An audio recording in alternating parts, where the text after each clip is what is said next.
KCN में आपका स्वागत है। मैं किंग हमीद। ನಮಸ್ಕಾರ ವೀಕ್ಷಕರೇ, ಕೆಸಿಎನ್ ನ್ಯೂಸ್ಗೆ ಸ್ವಾಗತ. ನಾನು ನಿಮ್ಮ Swati Enni. CSI Holdsworth memorial mission ಆಸ್ಪತ್ರೆ ಮೈಸೂರು ಆಯೋಜಿಸಿರುವ ಉಚಿತ ಸರ್ಜಿಕಲ್ ತಪಾಸಣಾ ಶಿಬಿರ ನುರಿತ ವೈದ್ಯರಾದ doctor Rubin Prakash MBBS MS general surgery, doctor Chandrashekar MBBS MS, doctor Sonia Rani MBBS MS mission ಆಸ್ಪತ್ರೆಯಲ್ಲಿ ಪೂರ್ಣ ಪ್ರಮಾಣದ ಶಸ್ತ್ರಚಿಕಿತ್ಸಾ ವಿಭಾಗದ ಸೇವೆಯನ್ನ ಪುನರಾರಂಭಿಸಲಾಗಿದೆ.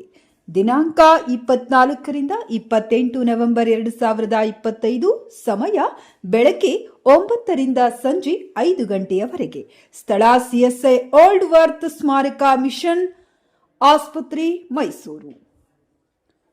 ಲಭ್ಯವಿರುವ ಸೌಲಭ್ಯಗಳು: ಉಚಿತ ಸಮಾಲೋಚನೆ, ಕೆಲವು ತನಿಖೆಗಳ ಮೇಲೆ 30% ರಿಯಾಯಿತಿ. ವರದಿಗಾರರು ಕಿಂಗ್ ಹಮೀದ್. ನಿರಂತರ ಸುದ್ದಿ ಸಮಾಚಾರಗಳಿಗಾಗಿ ನೋಡ್ತಾ ಇರಿ ಕೆಸಿಎನ್ ನ್ಯೂಸ್. ನಮ್ಮ ವರದಿಯನ್ನ ವೀಕ್ಷಿಸಿದ್ದಕ್ಕಾಗಿ ಧನ್ಯವಾದಗಳು. ಚಾನೆಲ್ ಅನ್ನ ಲೈಕ್ ಮಾಡಿ, ಶೇರ್ ಮಾಡಿ, ಸಬ್ಸ್ಕ್ರೈಬ್ ಮಾಡಿ ಮತ್ತು ಕಮೆಂಟ್ ಬಾಕ್ಸ್ನಲ್ಲಿ ತಮ್ಮ ಅಭಿಪ್ರಾಯವನ್ನ ತಿಳಿಸಿ.